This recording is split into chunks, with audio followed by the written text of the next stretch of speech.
Hello and welcome to Teach, Inspire, Grow, the podcast where we dive deep into the real conversations swim teachers need to hear. I'm Helen Hughes, swim teacher, mentor, and creator of the Orca Swim Trainer, and I'm thrilled you're here. Today's episode is a powerful one.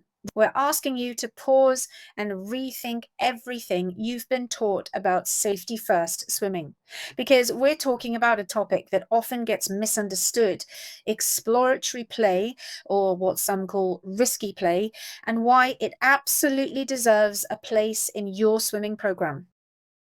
Joining me is the ever thoughtful and curious Dominic, a fellow educator with a knack for challenging the status quo. Dominic, welcome back.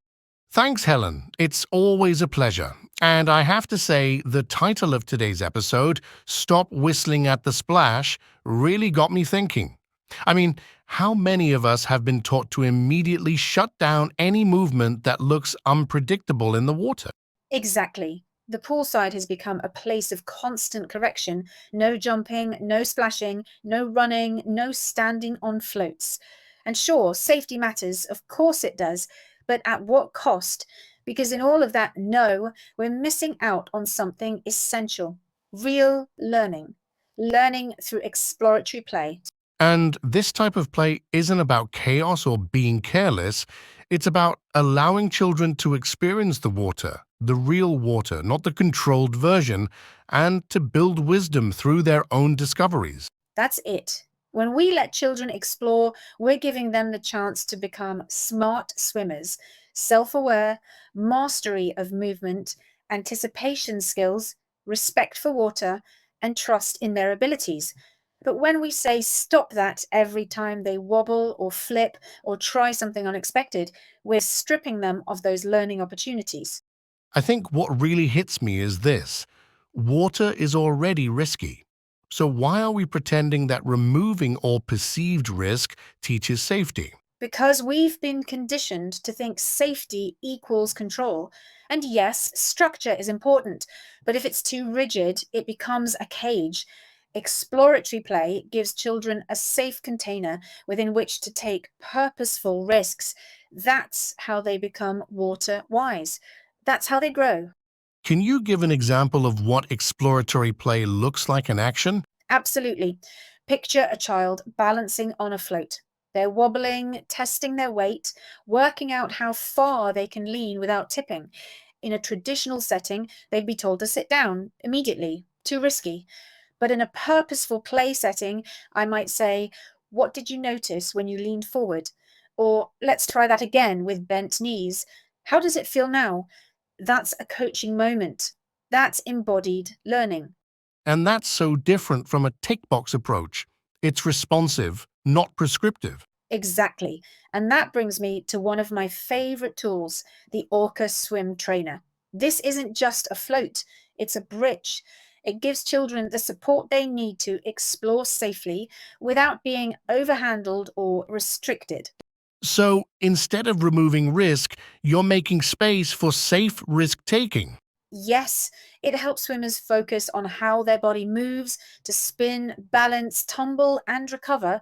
It's about building trust in their bodies. And when they're ready, not because the syllabus says so, but because their body and brain are prepared, they graduate from the Orca. It's beautiful to witness. That's the magic, isn't it? Growth that's organic, not forced. Yes, because exploratory play isn't just play, it's purposeful practice. It weaves safety and skill together through experience. A fall becomes a recovery drill, a splash becomes breath control, a spin becomes spatial awareness. It also requires a certain mindset from the teacher, right? Absolutely. Teachers must shift from instructor to facilitator. They need the confidence to say, "This looks messy, but it's meaningful." That's where real teaching happens, not just delivering the lesson plan, but guiding the experience. So, how do we support teachers to do this? That's exactly why I created the Swim Squad membership. It's a space for teachers who want more ideas, more confidence, more support to teach in ways that honor the whole child. We dive into themes, games, lesson design, play principles, all structured, purposeful, and fun. And for those listening who feel torn between ticking boxes and meeting real kids where they are, this is your call to explore a better way. Yes, we don't need to throw structure out, but we do need to restructure it around real children. We can teach skills, foster safety, and build resilience through play, not in spite of it. So let's stop shushing the splash and start listening to it. And that's a wrap on today's episode of Teach, Inspire, Grow. If this conversation sparked something in you, if you're ready to rethink your approach and embrace purposeful play, make sure to follow the podcast for more powerful topics just like this one. And if you want to dive even deeper and work more closely with me, I'd love to welcome you into the Swim Squad, my monthly membership packed with progressive ideas, thoughtful lesson inspiration, and ongoing support to help you teach with confidence, joy, and intention. Until next time, thank you for being part of this community. And remember, the splash isn't something to silence, it's something to celebrate. Take care, everyone, and happy swimming.